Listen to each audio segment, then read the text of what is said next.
গণপরিবহনের ভাড়া প্রতি কিলোমিটারে ১১ পয়সা বাড়ানো হয়েছে। দুপুরে সচিবালয়ে পরিবহন ভাড়া বাড়ানোর বিষয়ে শ্রমিক মালিকদের সঙ্গে বৈঠক শেষে একথা জানান সড়ক পরিবহন ও সেতুমন্ত্রী শেখ রবিউল আলম। গণপরিবহনে নতুন ভাড়া আজ থেকে কার্যকর হবে। জ্বালানি তেলের দাম কমলে বাসের ভাড়া কমানো হবে বলেও জানান সড়ক পরিবহন মন্ত্রী। তেলের জন্যই ১৫ পয়সা বাড়ে ওই ফর্মুলা অনুসারে সেটাকে আমি ১১ পয়সায় আনতে এই মুহূর্তে সক্ষম হয়েছি এবং নতুন করে ভাড়া নির্ধারণের ক্ষেত্রে পুনর্বিবেচনা পুনরালোচনা করা যেতে পারে। স্বাধীনতার ৫৫ বছর পেরিয়ে গেলেও দেশে কাঙ্ক্ষিত জ্বালানি নিরাপত্তা নিশ্চিত হয়নি বলে মন্তব্য করেছেন সেনাপ্রধান জেনারেল ওয়াকারুজ্জামান। সকালে মিরপুর সেনানিবাসে ক্যাপস্টোন কোর্সের সমাপনী অনুষ্ঠানে সেনাপ্রধান বলেন, বর্তমানে বিশ্বজুড়ে জ্বালানির সংকট, অথচ বাংলাদেশে তেল পরিশোধনে চট্টগ্রামে একটি মাত্র রিফাইনারি আছে।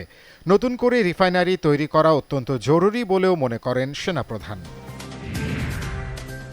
জ্বালানির স্বল্পতার কারণে সক্ষমতার পুরোটা জুড়ে উৎপাদন করা যাচ্ছে না বলে জানিয়েছে বিদ্যুৎ বিভাগ। আজ সচিবালয়ে দেশের বিদ্যুৎ ও জ্বালানি পরিস্থিতি নিয়ে আয়োজিত এক সংবাদ সম্মেলনে তথ্য জানান বিদ্যুৎ বিভাগের যুগ্ম সচিব উম্মে রেহানা। দেশে গ্যাস ভিত্তিক বিদ্যুৎ উৎপাদন সক্ষমতা ১২,০০০ মেগাওয়াটের বেশি হলেও গ্যাসের অভাবে অর্ধেকের মতো উৎপাদন হচ্ছে উল্লেখ করে যুগ্ম সচিব জানান, জ্বালানির সংকট অসহনীয় পর্যায়ে চলে গেছে। জ্বালানির সরবরাহ বাড়ানোর পরও ভোগান্তি থেকে মুক্তি মিলছে না গ্রাহকদের। ঘণ্টার পর ঘণ্টা অপেক্ষার পর মিলছে তেল, দাম বাড়ার পরেও পর্যাপ্ত জ্বালানি না পাওয়ায় ক্ষুব্ধ চালকরা। তীব্র রোদে ফিলিং স্টেশনের সামনে দীর্ঘ সারিতে দাঁড়িয়ে থাকায় অসুস্থ হয়ে পড়ছেন অনেকে। জ্বালানি সরবরাহ দ্রুত স্বাভাবিক করার দাবি সাধারণ মানুষের।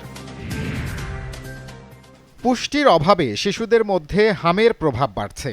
তবে সবার প্রচেষ্টায় হাম নিয়ন্ত্রণে আসছে বলে জানিয়েছেন স্বাস্থ্যমন্ত্রী সরদার সাখাওয়াত হোসেন। সকালে জাতীয় বার্ন ইনস্টিটিউটে এক সেমিনারে স্বাস্থ্যমন্ত্রী বলেন, বর্তমান শিশুরা বাড়ির পুষ্টিকর খাবার বাদ দিয়ে বাইরের ফাস্ট ফুড খাবার খায়। এজন্য শিশুদের নিয়মিত কাউন্সেলিং করতে হবে। পুষ্টির অভাবই এই ঝুঁকিপূর্ণ হামের প্রভাব বৃদ্ধি করেছে। মায়ের দুধের তো কোনো বিকল্প নেই। আমরা এখন হাম তো আপনারা জানেন কি অবস্থা এখন ছিল, সবার প্রচেষ্টা আমরা মোটামুটি একটা কন্ট্রোলের মধ্যে আনতে সক্ষম হচ্ছি।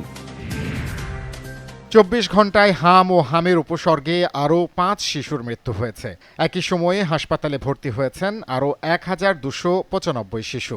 দুপুরে স্বাস্থ্য অধিদপ্তরের বিজ্ঞপ্তিতে বলা হয়েছে, সারা দেশে ১২৫ শিশুর হাম শনাক্ত হয়েছে।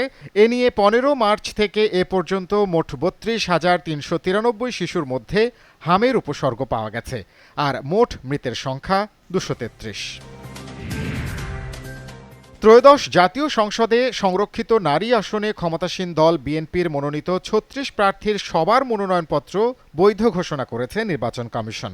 সকালে তাদের মনোনয়নপত্র যাচাই বাছাই শেষে তাদের প্রার্থিতা বৈধ ঘোষণা করে ইসি। এ সময় জানানো হয়, কারো অভিযোগ থাকলে রবিবারের মধ্যে ইসিতে আপিল করা যাবে। ২৯ এপ্রিল মনোনয়ন প্রত্যাহার এবং ৩০ এপ্রিল প্রতীক বরাদ্দ দেয়া হবে।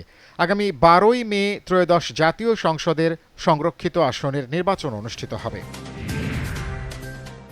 জামালপুর সদরে এক গৃহবধূকে অপহরণের পর দলবদ্ধ ধর্ষণের মামলায় ৩ আসামিকে মৃত্যুদণ্ডের আদেশ দিয়েছে আদালত। একই সঙ্গে প্রত্যেক আসামিকে ২ লাখ টাকা করে অর্থদণ্ড প্রদান করা হয়েছে।